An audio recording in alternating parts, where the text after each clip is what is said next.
Today's game changer in agriculture is Weavercroft International, a company out of Dorchester, Ontario, who is selling Canadian cattle genetics to the world. In this case, the specific one I know about is Russia. But more importantly, we don't sell just the genetics. Remember, that's embedded knowledge for the last 30 years of great record keeping, great selection here in Canada.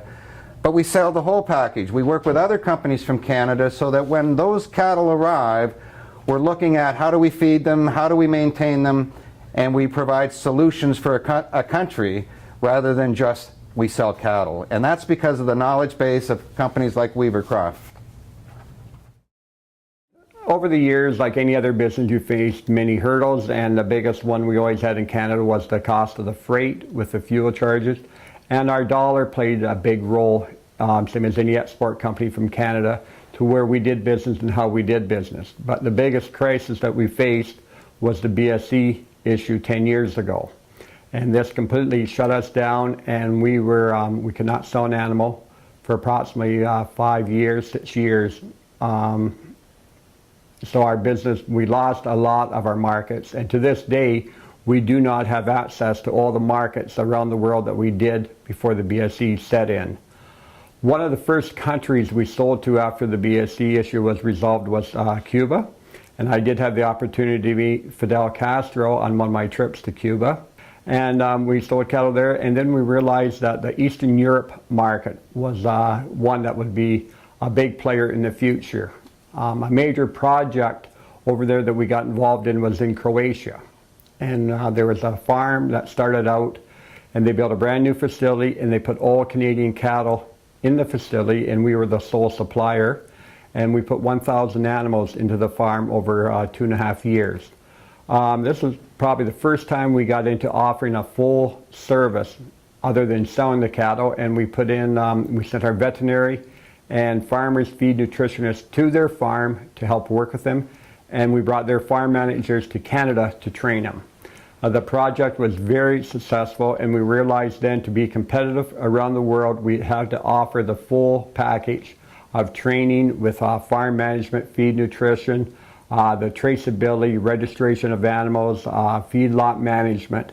And this has been our goal, and this is what we're working on now.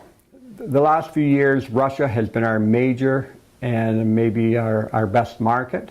It took 2 years to visit Russia, to meet the people, to get the contacts, so they had to trust in you and we could supply the cattle. We've been working with the Ontario Agri-Food Technology Program with a rapid response, and Dr. Gord Serginger has been a great help to us, giving us support so we can travel to Russia, meet potential clients, and open up these markets. And these are our best markets at the time. I've been to 3 or 4 trade shows in Russia. You meet a wide assortment of people there, and it's a very necessary part, and that is where the program from the Rapid Response comes in. It helps us to be able to attend these shows to meet our potential customers. Right now, Russia is probably, I'd say, 95% of our business. And we are talking to other countries in Eastern Europe, and there's quite a bit of interest in that area, and we're leaving every market open. When we were visiting the farmers in Russia, they had a dairy set up, they also had a beef set up. And we have very good contacts in Western Canada. We work with suppliers in Alberta and through Ontario, but for the large orders we work out of Alberta, supplying the Hereford or Angus cattle that our customer requires. We were one of the founding members of the Canadian Livestock Genetic Association, CLGA, and we still are a member. I was president, I've been a past president, I've been on the board. The association is a non-profit organization which represents the genetic people in Canada, whether it's semen, live animals, or embryos. And they help us negotiate charts with CFIA to new countries. They follow up on problems to keep us informed of any trade barriers or issues that we'll have. And it's a very, very important part of our business. We're in Dorchester, Ontario right now. We have premises within 10, 15 miles of here that we have small barns that we can use for smaller quarantines, mid-size, and then obviously we have a barn there that we could actually hold up to 600 head in one spot. Now the cattle will come in from all different areas, from wherever we purchase them, say Ontario, Quebec, they're trucked to the farm to which we hold the quarantine. In the beginning, the quarantine barn where we're going to process the cattle or keep the cattle during the quarantine period, CFIA, our government vets, will come out, inspect the premises, make sure everything is clean and qualifies for the country of Russia. So now that they're in quarantine and stuff, if you look at a Russian health chart, you're going to see that there's tests that we have to do, blood tests for them. With the bulls, there's other tests we do for the bulls. So we'll sit down with CFIA. Prior to this, we'll set up a schedule, knowing the X number of days is a quarantine. Basically, a lot of times what we'll do is we'll figure out the shipping date. From the shipping date, we back it up to where the quarantine started. So in that time frame, you're going to see that there's tests to be done, there's vaccinations to be done, so we just follow that. And then the final inspection is done with the vet, with both our vet, CFIA, with the Russian vet present.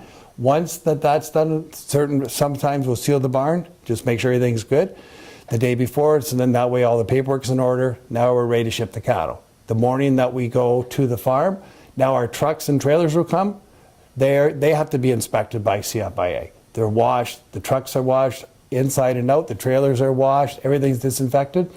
Once the cattle are on the trailers, then our Canadian vets will seal the trailers. We get to the airport, there'll be a government vet there for CFIA. Prior to us to go, the Russian vet, that's the biggest job he's here for, he signs off on that health chart. As we're loading, you'll see that we use crates on planes. We put X number of animals in each crate, and he's obviously supervising that, making sure everything's good and everybody's healthy. The health is the easiest, and we know what we want. And like you said, if you ship healthy cattle, everybody's happy. Our biggest problems right now are access to markets around the world.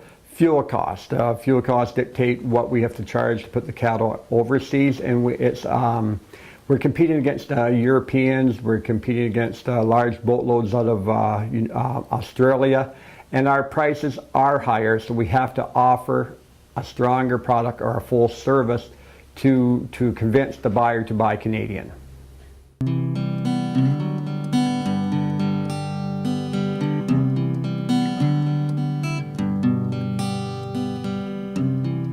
Mm-hmm.